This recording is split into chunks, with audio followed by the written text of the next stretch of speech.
Aquaman and the Lost Kingdom features relatively little of Amber Heard as Mera, despite the character being the chief love interest of the titular hero Arthur Curry, Jason Momoa. This has likely created some confusion as to why she's not more prominently featured and what her role might be in the DCU sequel. However, there's a collection of factors behind her hardly being seen in the Aquaman and the Lost Kingdom cast. In the first Aquaman movie from Warner Brothers and DC Studios, Arthur Curry and Mera reunited after briefly interacting in 2017's Justice League, working together to stop Arthur's half-brother ORM, Patrick Wilson, from conquering the surface world. Mera and Arthur went on a journey to recover the Trident of Atlan, which Arthur used to unite the Seven Kingdoms as its new king. To that end, Aquaman and the Lost Kingdom shows that Aquaman and Mera took their relationship further, even though Mera herself features relatively little in the final movie in the DCU timeline. According to sources who spoke to Variety,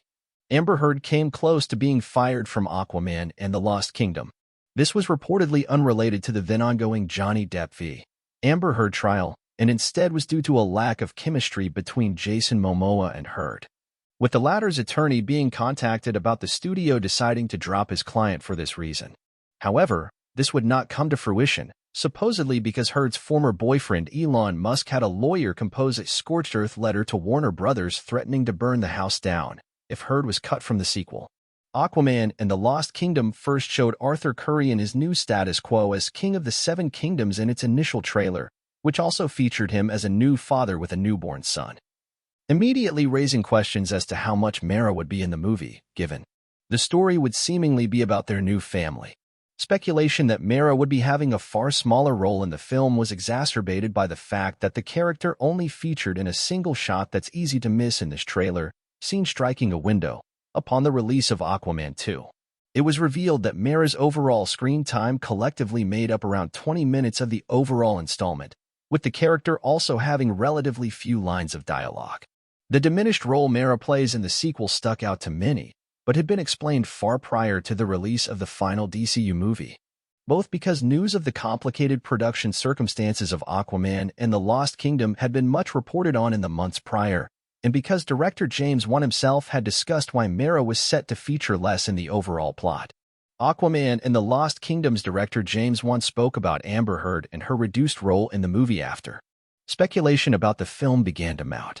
According to Wan himself, the DC sequel was always going to have a stronger focus on Aquaman and ORM joining forces as estranged brothers and former rivals, rather than Aquaman and Mera teaming as they did in the first movie. Having envisioned the first Aquaman film as a romance action-adventure movie for Arthur and Mera, Wan stated the sequel would be a bromance, instead, as Arthur and ORM attempted to reconcile their differences to save the Seven Kingdoms. Behind-the-scenes reports add more context for what the behind-the-scenes Aquaman and the Lost Kingdom turmoil may have looked like. After the court fees were paid for the release of the notes from Amber Heard's therapist that were submitted as part of the Depp v. Heard trial, some of Heard's perspective on the DC movie and its filming came to light. Some of the most pertinent of these notes covered the idea that the Aquaman and the Lost Kingdom set was a hostile environment, that Momoa was reportedly drunk on set and trying to get Heard fired, and that director James Wan grew frustrated with being unable to fully promote the movie due to the ongoing legal battle between Amber Heard and Johnny Depp taking place at that time.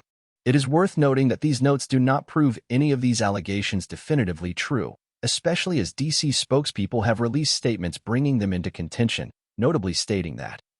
Jason Momoa conducted himself in a professional manner at all times on the set of Aquaman and the Lost Kingdom, and that James is known for treating members of his cast and crew with the utmost respect and for fostering a positive, collaborative environment on set. The Aquaman films were no exception. However, what is clear from all of this is that the set of the Aquaman sequel saw considerable strife and complication, even if the specific details themselves cannot be clear to outside audiences at this time.